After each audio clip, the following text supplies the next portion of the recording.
people were online on YouTube. They were kind of saying how this one smells like it's a perfect dupe for Mason Francis Kershaw's fragrance, Oud Satin Oud.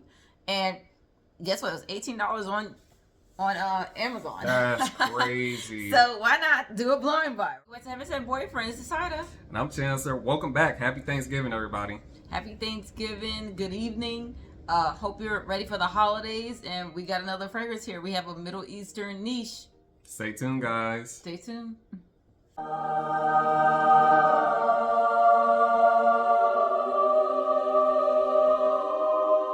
right, everyone. Tonight we have Baroque. Is it Baroque or Baroque? Not for sure. Baroque. Yeah, you got paper, rock, scissors, flip a coin. Baroque Satin Oud by Maison Alhambra. And you can look at the bottle here. It's blue. Probably can guess what this one is. Yeah, that's sperm on there, right? Yeah. I know, right? Probably can guess what this one. So we want to talk about dupes. We'll just talk about this individually as a fragrance. But you probably can guess what maybe this fragrance may be inspired by. So impressions here. So I actually discovered this fragrance. So I've been buying a lot of Middle Eastern niche. Great fragrances, great price point, really hard to pass up on. And the good thing about these fragrances too is a lot of times there are fragrances I was interested in as far as in niche, and I necessarily didn't want to spend $300, $400. We talked about this before. So this one here is inspired by Oud Satin Oud by Mason Francis Kershaw's.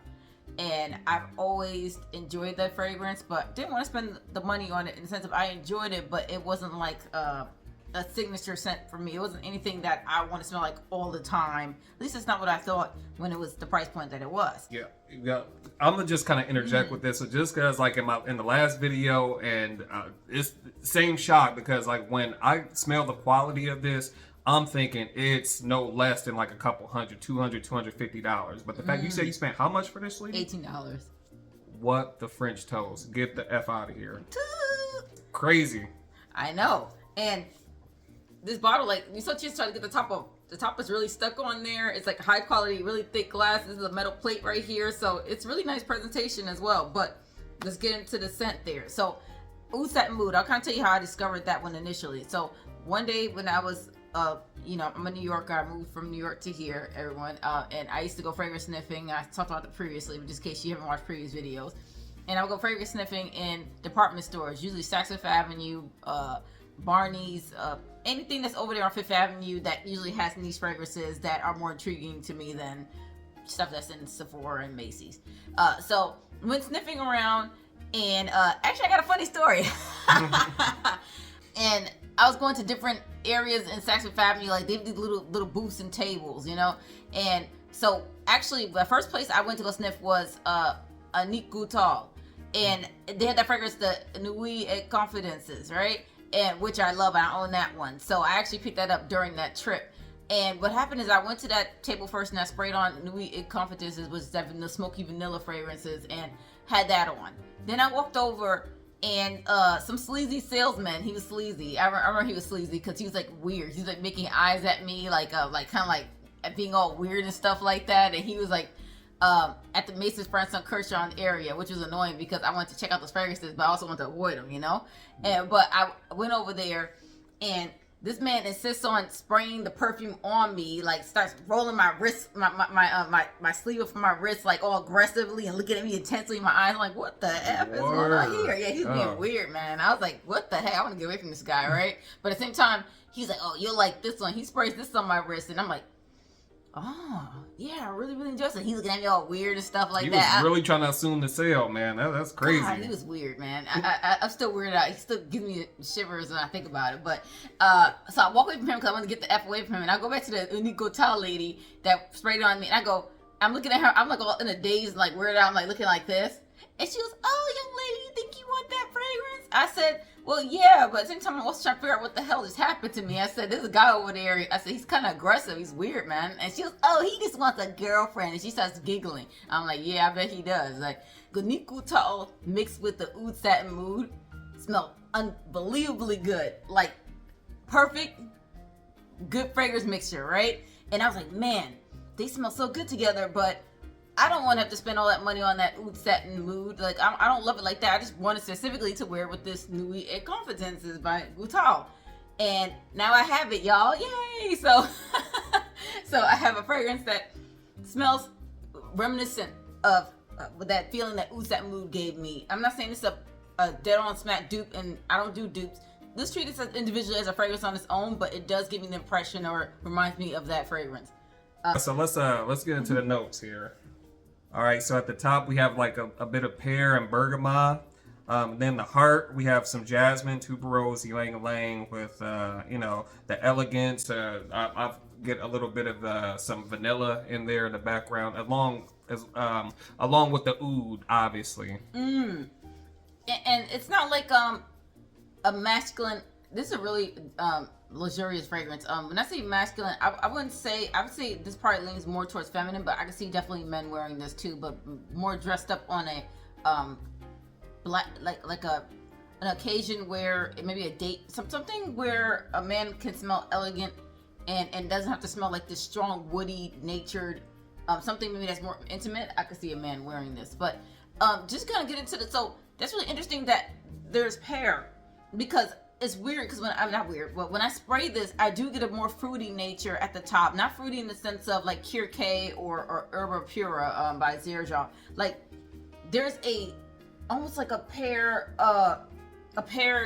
heated pear, like almost as if the pear is soft. Like I don't know what kind of desserts have pear in it, but if you had to peel off all the skin of a pear and then you see that pretty like flesh that is in it, and it's like kind of like transparent, but then also still, man, my mouth is kind of watering. But anyway, I'm actually getting like a little bit of a somewhat of a powder or something like that, like a freshness, like not quite like a baby powder, but kind of like a baby powder. This makes as violet. Yeah. Violets are powdery. So exactly. So you're getting some, not baby powder, but you're getting a powdery violet. So you're getting that, and Chancellor likes violet in fragrances. I only say that because anything he calls skintimate, or he starts saying he really likes it, he tends to. He may not realize there usually has violet in it, but yeah, you get some sweetness from the violet. You get rose, some pear.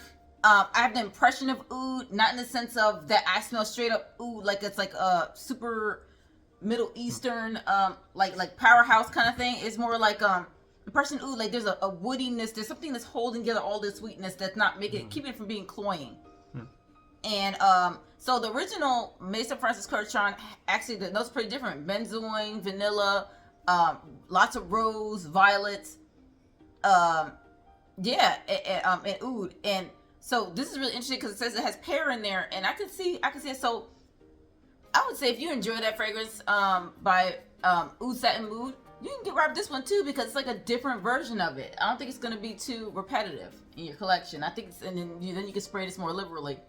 And I would say there's definitely a uniqueness to it. Like she said, this is a Middle Eastern niche, and what I found in some of these is they're standalones, man. Like when Saida tells me the price point after she purchased it, and then I'm smelling the quality, and I'm just taking it all in. Yeah, filling the bottle. And yeah, just like, this is robust. This is pretty expensive stuff. Like as far as high quality, high concentration.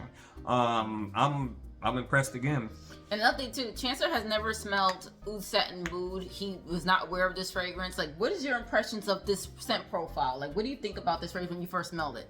So my impressions on this is although I can see how it could be unisex to some guys, I tend to think that it leads more feminine. I think it's still high quality, high concentration. If a woman was to kind of wear this about in late fall, like kind of like what time of year it is now, heading into the winter, she's definitely going to leave an impression. Again, not long flowy dresses because it's not spring or summer, but if she was to wear this, like in her evening gown, maybe she's wearing this in layers, things like that, she's definitely going to leave quite the impression, I would say. Oh, do you think it's a sexy scent? Do you use a pretty scent? Do you think it's a romantic scent? I would say it's an alluring scent. It's like in between sexy and it's not a skintimate, because it projects pretty well. But I would say it's more of alluring, like alluring / seductive. So I wouldn't say it's a sexy scent per se. I would say that it's classy versus being overstated. When I think of a sexy fragrance, I think of fragrances that's like punching you in the face and it's really announcing itself, really leaving a certain kind of impression. Whereas alluring smelling fragrances to me, they leave a lot to the imagination. Oh, okay. So it's one of those things you smell. You're like, wow, that's sweet and beautiful, but I don't know what I'm smelling. I don't know if I smell citrus. I don't know if I smell like flowers per se. It just smells really good.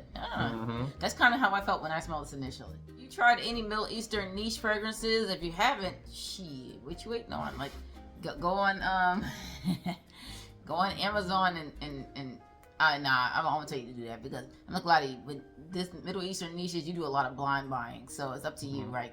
If you're a real picky, joker, and you like, oh, I need my fragrance to smell a certain kind of way, mom, and then, love you. Do your research. My mom is like that. She don't like just any old thing. I pretty much like any old thing as long as it don't smell like poop or pee. But hey, if you're that kind of person where you pretty much like anything you smell as long as it don't stink. Yeah, have fun with the Middle Eastern ones, Yeah, these have been home runs for her, man. Like I said, for the quality and the price point she's getting, it's like, wow. So thank you again for joining us for another evening with Heaven Sent Boyfriend. Happy holidays to everybody. Thank you again for joining us this evening. Don't forget to leave likes, comments, subscribe. Engage with us, man. We always love it when we can go back and forth with you guys. All right. Have a good night. All right. Till next time, we'll see you guys in the next video. Bye. Bye-bye.